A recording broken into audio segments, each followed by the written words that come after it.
Hey dostum, haber nasılsın bu şarkıya? Hazır mısın? Ver müziği.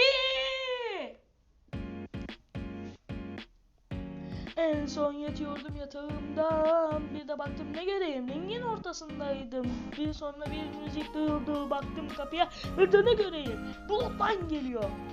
Derken ringe giriyorlar, sonra et çıkıyor.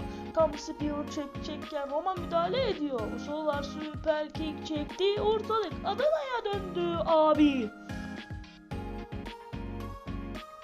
Sonra kapıya baktım, Judgment Day geliyor. Sonra kapıya baktım, Judgment Day geliyor. Judgment Day geliyor.